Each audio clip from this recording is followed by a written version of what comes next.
CS Shalini Rajneesh ಅವರ ವಿರುದ್ಧವಾಗಿ ಲಂಚದ ಆರೋಪವನ್ನ ಮಾಡಿದ್ರು ಸ್ನೇಹಮಯಿ ಕೃಷ್ಣ ಅವರು. ಸ್ನೇಹಮಯಿ ಕೃಷ್ಣ ಬಂಧನದ ಬಗ್ಗೆ ಪೊಲೀಸ್ ಇಲಾಖೆ ಫಸ್ಟ್ ರಿಯಾಕ್ಷನ್. ಸಾಮಾಜಿಕ ಜಾಲತಾಣದಲ್ಲಿ ಸುಳ್ಳು ಸುದ್ದಿ ಹಬ್ಬಿಸಿದ ಕಾರಣಕ್ಕೆ ಅರೆಸ್ಟ್. ನಕಲಿ ದಾಖಲೆ ಹಾಗೂ ನಕಲಿ ಆಡಿಯೋ ಕ್ಲಿಪ್ ಅಪ್ಲೋಡ್ ಆರೋಪ. ಹಿರಿಯ ಕೆಎಸ್ ಅಧಿಕಾರಿ ಡಿಬಿ ನಟೇಶ್ ದೂರಿನ ಮೇರೆಗೆ ಅರೆಸ್ಟ್ ಮಾಡಲಾಗಿದೆ. ದೂರುದಾರರನ್ನ ಗುರಿಯಾಗಿಸಿ ಕಿರುಕುಳ ನೀಡ್ತಾ ಇರುವ ಆರೋಪ. ಕೋರ್ಟ್ ಸರ್ಚ್ ವಾರೆಂಟ್ ಪಡೆದು ಆರೋಪಿಯ ಮನೆಯಲ್ಲಿ ಶೋಧ ಕಾರ್ಯವನ್ನ ಮಾಡಲಾಗ್ತದೆ. ಆರೋಪಿಯನ್ನ ಠಾಣೆಗೆ ಹಾಜರುಪಡಿಸಿ ವಿಚಾರಣೆಯನ್ನ ನಡೆಸಲಾಗುತ್ತೆ. ಸ್ನೇಹಮಯಿ ಬಂಧನದ ಬಗ್ಗೆ ಪೊಲೀಸ್ ಪ್ರಕಟಣೆಯ ಮೂಲಕ ಸ್ಪಷ್ಟನೆಯನ್ನ ನೀಡಲಾಗಿದೆ. ಸ್ನೇಹಮಯಿ ಕೃಷ್ಣ ಬಂಧನದ ಬಗ್ಗೆ ಪೊಲೀಸ್ ಇಲಾಖೆ ಫಸ್ಟ್ ರಿಯಾಕ್ಷನ್ ಕೊಟ್ಟಿದೆ. ಸಾಮಾಜಿಕ ಜಾಲತಾಣದಲ್ಲಿ ಸುಳ್ಳು ಸುದ್ದಿಯನ್ನ ಹಬ್ಬಿಸಿದ ಕಾರಣಕ್ಕೆ ಸ್ನೇಹಮಯಿ ಕೃಷ್ಣ ಅವರನ್ನ ಅರೆಸ್ಟ್ ಮಾಡಲಾಗಿದೆ. ನಕಲಿ ದಾಖಲೆ ಹಾಗೂ ನಕಲಿ ಆಡಿಯೋ ಕ್ಲಿಪ್ ಅಪ್ಲೋಡ್ ಆರೋಪ ಕೂಡ ಇದೆ. ಹಿರಿಯ ಕೆಎಸ್ ಅಧಿಕಾರಿ ಡಿಬಿ ನಟೇಶ್ ದೂರಿನ ಮೇರೆಗೆ ಬಂಧನ. ದೂರುದಾರರನ್ನ ಗುರಿಯಾಗಿಸಿ ಕಿರುಕುಳ ನೀಡ್ತಾ ಇರುವ ಆರೋಪ ಕೇಳಿಬಂದಿದೆ. ಕೋರ್ಟ್ ಸರ್ಚ್ ವಾರೆಂಟ್ ಅನ್ನ ಪಡೆದು ಆರೋಪಿಯ ಮನೆಯಲ್ಲಿ ಶೋಧ ಕಾರ್ಯವನ್ನ ಮಾಡಲಾಗ್ತಿದೆ. ಆರೋಪಿಯನ್ನ ಠಾಣೆಗೆ ಹಾಜರುಪಡಿಸಿ ವಿಚಾರಣೆ ನಡೆಸಲಾಗ್ತಾ ಇದೆ. ಸ್ನೇಹಮಯಿ ಬಂಧನದ ಬಗ್ಗೆ ಪೊಲೀಸ್ ಪ್ರಕಟಣೆಯ ಮೂಲಕ ಸ್ಪಷ್ಟನೆಯನ್ನ ಕೊಟ್ಟಿದೆ. ಈಗ ಯಾವುದೇ ಒಂದು ಮನೆಯನ್ನ ಸರ್ಚ್ ಮಾಡಬೇಕು ಅಂತ ಅಂದ್ರೆ ಅದಕ್ಕೆ ಕೋರ್ಟ್ ಇಂದ ಅನುಮತಿ ಬೇಕಾಗುತ್ತೆ. ಆ ಒಂದು ಅನುಮತಿಯನ್ನ ಪಡ್ಕೊಂಡು ನಾವೀಗ ಈ ಒಂದು ಮನೆಯನ್ನ ಶೋಧ ಕಾರ್ಯ ಮಾಡ್ತಾ ಇದ್ದೀವಿ ಅಂತ ನೀವು ಒಂದು ಪ್ರಕಟಣೆಯನ್ನು ಕೂಡ ಗಮನಿಸ್ತಾ ಇದ್ದೀರಾ. ಪತ್ರಿಕಾ ಪ್ರಕಟಣೆಯನ್ನ ಪೊಲೀಸ್ ಇಲಾಖೆ ಸದ್ಯಕ್ಕೆ ಹೊರಡಿಸಿದೆ. ಇನ್ನು ಸಾಮಾಜಿಕ ಜಾಲತಾಣದಲ್ಲಿ ನಕಲಿ ದಾಖಲೆಗಳನ್ನ ಸೃಷ್ಟಿಸಿ ಹಾಗೂ ನಕಲಿ ಧ್ವನಿ ಕ್ಲಿಪ್ ಏನಿದೆ ಆ ಒಂದು ಕ್ಲಿಪ್ ಅನ್ನ ಅಪ್ಲೋಡ್ ಮಾಡಿ ದೂರುದಾರರ ಬಗ್ಗೆ ಅಪಪ್ರಚಾರ ಮಾಡ್ತಾ ಇದ್ದ ಓರ್ವ ವ್ಯಕ್ತಿ ಅಂತ ಹಾಕಿದ್ದಾರೆ. ಓರ್ವ ವ್ಯಕ್ತಿ ಅಂತಂದ್ರೆ ಸ್ನೇಹಮಯಿ ಕೃಷ್ಣ ಅವರನ್ನ ಅರೆಸ್ಟ್ ಮಾಡಲಾಗಿದೆ.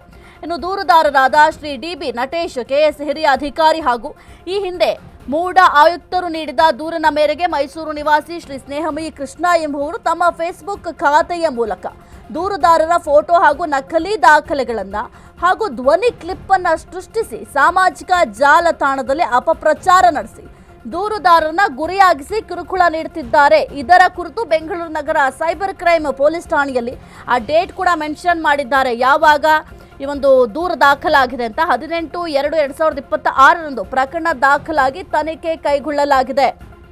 ಇನ್ನು ತನಿಖೆಯ ಸಂದರ್ಭದಲ್ಲಿ ತನಿಖಾಧಿಕಾರಿಗಳು ದೂರುದಾರರಿಂದ ಹಾಗೂ ಸಾಮಾಜಿಕ ಜಾಲತಾಣದಿಂದ ಸಾಕ್ಷ್ಯಾಧಾರಗಳನ್ನ ಸಂಗ್ರಹಿಸಿ ಫೇಸ್ಬುಕ್ನಲ್ಲಿ ಅಪ್ಲೋಡ್ ಮಾಡಿದ ಧ್ವನಿ ಕ್ಲಿಪ್ ಕುರಿತು ಕೂಡ ತನಿಖೆಯನ್ನ ನಡೆಸಲಾಗ್ತಾ ಇದೆ. ಈ ಕುರಿತು ಹೆಚ್ಚಿನ ಮಾಹಿತಿ ನೀಡ್ತಾರೆ ನಮ್ಮ ಪ್ರತಿನಿಧಿ ಅರುಣ್. ಸದ್ಯಕ್ಕೆ ಸ್ನೇಹಮಯಿ ಕೃಷ್ಣ ಅವರನ್ನ ಅರೆಸ್ಟ್ ಮಾಡಲಾಗಿದೆ. ವಿಚಾರಣೆ ಕೂಡ ತೀವ್ರವಾಗಿದೆ. ಯಾವ ರೀತಿ ವಿಚಾರಣೆಯನ್ನ ನಡೆಸ್ತಾ ಇದ್ದಾರೆ, ಜೊತೆಗೆ ಈಗ ಏನು ಮೈಸೂರಿನಲ್ಲಿ ಈಗ ಶೋಧ ಕಾರ್ಯ ಕೂಡ ಮಾಡ್ತಾ ಇದ್ದಾರೆ, ಆ ಒಂದು ಶೋಧ ಕಾರ್ಯ ಮಾಡುವಂತಹ ಸಂದರ್ಭದಲ್ಲಿ ಏನಾದರೂ ದಾಖಲೆ ಸಿಕ್ಕಿದ್ಯಾ ಈ ಒಂದು ವಿಚಾರಕ್ಕೆ ಸಂಬಂಧಪಟ್ಟಂತೆ ಅರುಣ್?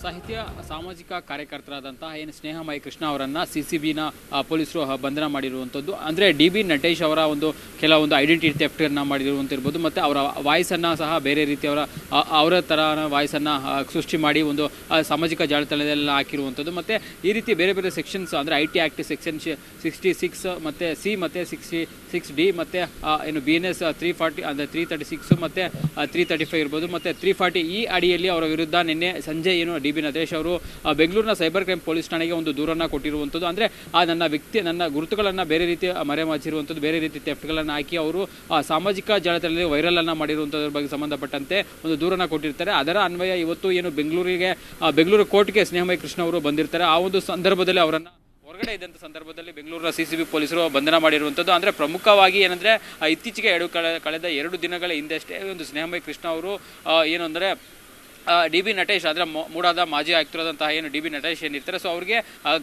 ಕರ್ನಾಟಕದ ಖಾದಿ ಗ್ರಾಮೋದ್ಯೋಗದ ನಿರ್ವಹಣೆ ಅಧಿಕಾರಿಯಾಗಿ ಒಂದು CEO ಆಗಿ ಒಂದು ಪೋಸ್ಟನ್ನು ಮಾಡುತ್ತೆ. ಆ ಒಂದು ಪ್ರಮೋಷನ್ಗೆ ಏನಂದರೆ ಆ ಒಂದು ಪ್ರಮೋಷನ್ಗೆ ಅವರು 1.5 ಕೋಟಿಯಷ್ಟು ಹಣವನ್ನು ಪಡೆದುಕೊಂಡು ಬಡ್ತಿ ಪಡೆದಿದ್ದಾರೆ ಅಂತ ಹೇಳ್ಬಿಟ್ಟು ಸ್ನೇಹಮಯಿ ಕೃಷ್ಣ ಅವರಿಗೆ ಒಂದು ಮಾಹಿತಿಯನ್ನು ಬಂದಿರುತ್ತೆ. ಆ ಮಾಹಿತಿಯನ್ನು ಕೆಲವೊಂದಷ್ಟು ಫೇಸ್ಬುಕ್ನಲ್ಲಿ ಹಂಚ್ಕೊಂಡಿದ್ರು. ಮತ್ತು ಆ ದುಡ್ಡು ಸಹ ಒಂದು ಬೆಂಗಳೂರಿನ ಮತ್ತು ಏನು ಮೈಸೂರಲ್ಲಿ ಓಡಾಡ್ತಾ ಇದೆ ಒಂದು ಕಾರಲ್ಲಿ ಅಂತ ಹೇಳ್ಬಿಟ್ಟು ಒಂದು ED ಮತ್ತು ITಗೆ ಸಹ ದೂರನ್ನು ಕೊಟ್ಟಿದ್ರು.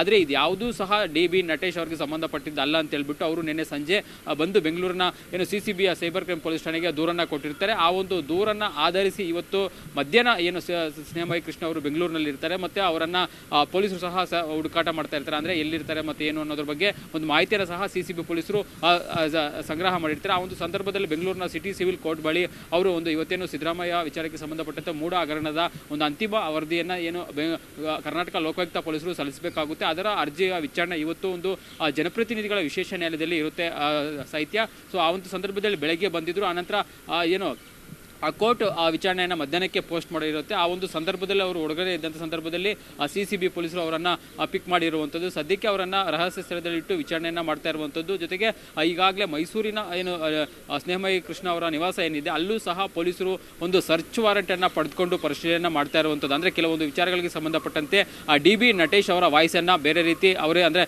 ಅವರ ಸ್ವಂತ ವಾಯ್ಸನ್ನು ಬೇರೆ ರೀತಿ ಮಾತಾಡಿಸಿ ಒಂದು ಬಿಡುಗಡೆ ಮಾಡಿದ್ದಾರೆ ಅಂತ ಹೇಳ್ಬಿಟ್ಟು DB ನಟೇಶ್ ಅವರು ಒಂದು ದೂರನ್ನು ಸಲ್ಲಿಕೆ ಮಾಡಿದ್ರು. ಸೊ ಆ ಒಂದು ವಾಯ್ಸ್ ಸ್ಯಾಂಪಲ್ಸ್ ಇವರು ಎಲ್ಲಿಂದ ಯಾವ ರೀತಿ ಒಂದು ಮಾರ್ಕ್ ಮಾಡಿದ್ದಾರೆ ಏನು ಅನ್ನೋದ್ರ ಬಗ್ಗೆ ಒಂದು ಸರ್ಚ್ ವಾರೆಂಟನ್ನು ಸಹ ಒಂದು CCB ಪೊಲೀಸರು ಬೆಂಗಳೂರಿನ ನ್ಯಾಯಾಲಯದಿಂದ ಪಡ್ಕೊಂಡಿರ್ತಾರೆ. ಸೊ ಆ ನ್ಯಾಯಾಲಯ ಸಹ ಅವ್ರಿಗೆ ಅನುಮತಿಯನ್ನು ಕೊಟ್ಟಿರುತ್ತೆ. ಸೊ ಇದರ ಬೇಸಿಸ್ ಮೇಲೆ ಇದೀಗ ಮೈಸೂರಿನ ಸ್ನೇಹಮಯಿ ಕೃಷ್ಣ ಅವರ ನಿವಾಸ ಏನಿದೆ ಸೊ ಅಲ್ಲೂ ಸಹ ಪೊಲೀಸರು ಒಂದು ಸರ್ಚನ್ನು ಮಾಡ್ತಾ ಇರುವಂಥದ್ದು. ಈ ವಿಚಾರಕ್ಕೆ ಸಂಬಂಧಪಟ್ಟಂತೆ ಬೇರೆ ಬೇರೆ ಏನಾದರೂ ಡಾಕ್ಯುಮೆಂಟ್ಸ್ ಅವರ ಬಳಿ ಇದೆಯಾ ಅಥವಾ ಬೇರೆ ಏನಾದರೂ ಈ ರೀತಿ ನಡೀತಾ ಇದೆಯಾ ಮತ್ತು ಅವರ ವಾಯ್ಸ್ ಅನ್ನು ಯಾವ ರೀತಿ ಅವರು ಮಾರ್ಪಾಡನ್ನು ಮಾಡಿಬಿಟ್ಟು ಮ್ಯಾಚ್ ಮಾಡಿಬಿಟ್ಟು ಈ ರೀತಿ ಸೋಷಿಯಲ್ ಮೀಡಿಯಾದಲ್ಲಿ ಹಾಕಿದ್ರು ಅನ್ನೋದ್ರ ಬಗ್ಗೆ ಸಹ ಒಂದು ಸದ್ಯಕ್ಕೆ CCB ಪೊಲೀಸರು ಒಂದು ತನಿಖೆಯನ್ನು ಮಾಡ್ತಾ ಇರುವಂಥದ್ದು. ಇನ್ನೇನು ಕೆಲವೇ ಕ್ಷಣದಲ್ಲಿ ಬೆಂಗಳೂರಿನ ನಗರ ಪೊಲೀಸ್ ಆಯುಕ್ತರ ಕಚೇರಿ ಇರುವಂತಹ ಏನೊಂದು ಸೈಬರ್ ಕ್ರೈಮ್ ಪೊಲೀಸ್ ಠಾಣೆ ಏನಿದೆ ಅಲ್ಲಿಗೆ ಕರ್ಕೊಂಡು ಅವರನ್ನು ಬಂದು ಕೆಲವೊಂದಷ್ಟು ಪ್ರೊಸೀಜರ್ಸನ್ನು ಮುಗಿಸಿ ಅವರನ್ನು ಏನಾದರೂ ಈ ಒಂದು ವಿಚಾರಣೆಯನ್ನು ಮಾಡ್ತಾರೆ. ಆ ಒಂದು ವಿಚಾರಣೆ ಸಂದರ್ಭದಲ್ಲಿ ಅವರನ್ನು ಆ ಮೈಸೂರಿನ ನಿವಾಸಕ್ಕೆ ಸಹ ಒಂದು ಕರೆದುಕೊಂಡು ಹೋಗಿ ಹಾಜರುಪಡಿಸಿ ಮತ್ತು ಅಲ್ಲೂ ಸಹ ಪರಿಶೀಲನೆ ಮಾಡುವಂಥ ಸಾಧ್ಯತೆ ಇರುವಂಥದ್ದು ಸಾಹಿತ್ಯ. ಓಕೆ, ಥ್ಯಾಂಕ್ ಯು ಅರುಣ್ ನಿಮ್ಮೆಲ್ಲ ಮಾಹಿತಿಗಾಗಿ. ಸದ್ಯಕ್ಕೆ ನಿನ್ನೆ KS ಅಧಿಕಾರಿ ನಟೇಶ್ ಅವರು ದೂರನ್ನು ದಾಖಲು ಮಾಡ್ತಾರೆ. ಈ ಒಂದು CS ಶಾಲಿನಿ ರಜನೀಶ್ ಅವರ ವಿರುದ್ಧವಾಗಿ ಮೊದಲಿಗೆ ಸ್ನೇಹಮಯಿ ಕೃಷ್ಣ ಅವರು ಆರೋಪವನ್ನು ಮಾಡ್ತಾರೆ. ನಟೇಶ್ ಅವರು ತಮ್ಮ ಪ್ರಮೋಷನ್ಗಾಗಿ 1.5 ಕೋಟಿ ಹಣವನ್ನು ಕೊಟ್ಟಿದ್ದಾರೆ ಎಂಬ ಆರೋಪವನ್ನು ಮಾಡ್ತಾರೆ. ಈ ಒಂದು ಸ್ನೇಹಮಯಿ ಕೃಷ್ಣ ಅವರ ಆರೋಪ ರಾಜ್ಯದಲ್ಲಿ ತೀವ್ರ ಸಂಚಲನವನ್ನು ಮೂಡಿಸಿತ್ತು.